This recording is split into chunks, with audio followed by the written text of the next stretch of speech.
I'm Sean King, and I'm the Chief Revenue Officer and General Manager for the Commercial Division at Veritone.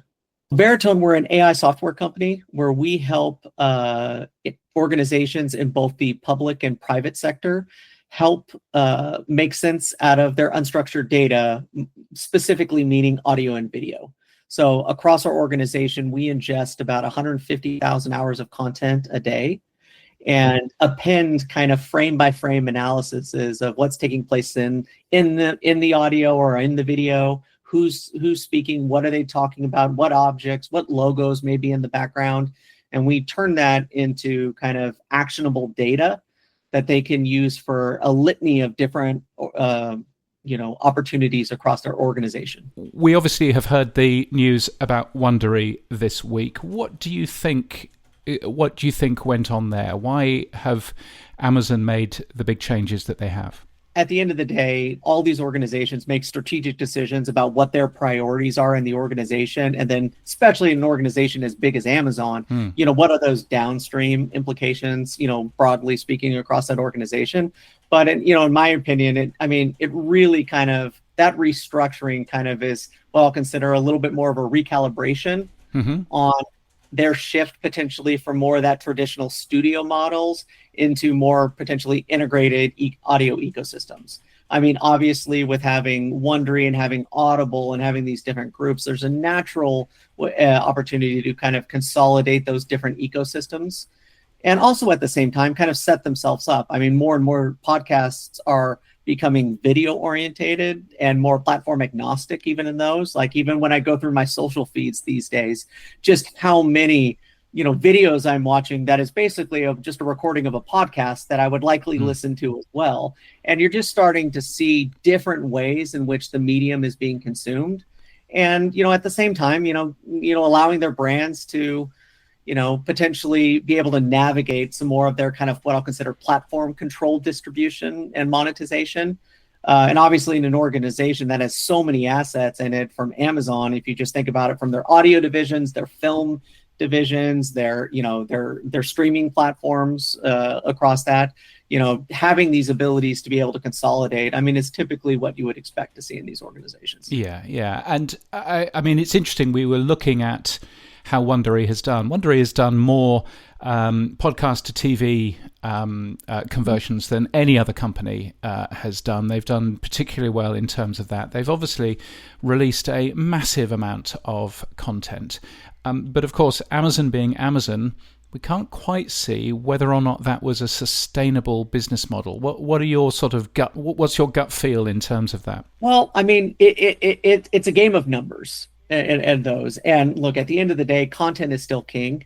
I think a lot of the success that Wondery had in that even dates back to Hernan and the founders and having background in Fox and everything else that's there. So being able to, make the right bets on what type of content and what things may be able to transcend platforms and transcend, from an audio only, medium into, more storytelling from those. But again, to that point, what a wonderful opportunity in these areas, and why I've always loved the podcasting space from those is the barrier to entry in podcasting and being able to create this and be able to do this, to be able to incubate, to really develop these things and build that audience.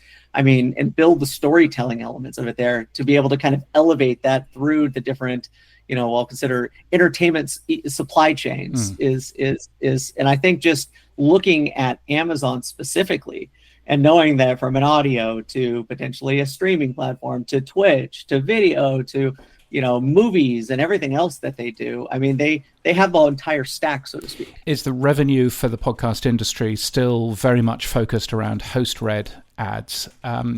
Clearly, when you look at some of the content that Wondery was producing, host-read ads are quite difficult in that sort of narrative experience anyway.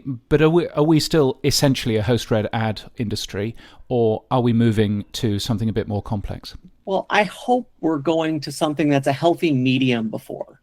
I always loved about what I always still love about the podcasting space is, it reminds me of, driving to work in the 90s. and I had my favorite entertainment that I would listen to, and it was structured in the timeline that I would listen to it, and I would go to those. And it's, it's the trusted voices, it's on demand, but the accessibility of it is just, it is great. And I think the host read ads is a special key component to podcasting. But for podcasting to continue to scale, to continue to evolve, there has to be a healthy balance on being able to create and develop what I'll consider the relationship and the engagement. And how do you support that with other ads?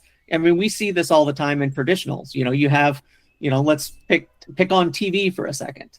Okay, well, yeah, you want to have your Super Bowl ad, you want to have that tent pole opportunity, but as a standalone basis, it's really hard to make that tent pole event work if you don't have a supporting cast of advertisements and other medias and other things taking place to make you leverage that the most. And so it's similar here in my opinion, on the podcasting space, is you have to leverage that relationship that you have the opportunity to with the host, but you also have to support it with everything there to make sure that you're, staying consistent. What's coming? What's the who's the stranger at the gate that your dog is barking at? What should we be worried about in the future in terms of the podcast industry? How are things changing? I mean, I think things are changing so much as we're seeing such acceleration in all of these other different platforms. And I do apologize for I'm afraid to go down and see what that. Don't worry about the dog. 200 dog downstairs is 200-pound dog downstairs is barking at. But I think what is changing is being able to find and where and navigate the connections across these multi-platforms. What is your core podcasting group that's listening to it? Are you live streaming that? And that audience on YouTube, how does that transcend over to the different social networks, either on Instagram or Facebook or TikTok or any of these others? Your audience pool just got much more fragmented. And how do you make sure you're, staying connected? And as a brand, how you're making sure that you're trying your best to uniquely be able to serve the target customer that you're trying to see without inundating them all over the place. It's a challenging balance. That's a requirement of, smart people and good technology and better data that will allow you to be able to help make those decisions. I mean, I guess the world of podcasting has seen what TV has seen in the last decade, what radio has seen in the last decade, in that instead of being consumed on one platform, whether that's live TV or whether that's AM/FM, all of a sudden things are being consumed on lots of different platforms. How complicated does that make it in terms of advertising and reaching audiences? It's challenging in a case because you're talking about diverse medias that have very diverse measurements. And because they have very diverse measurements means they have very different forms of currency.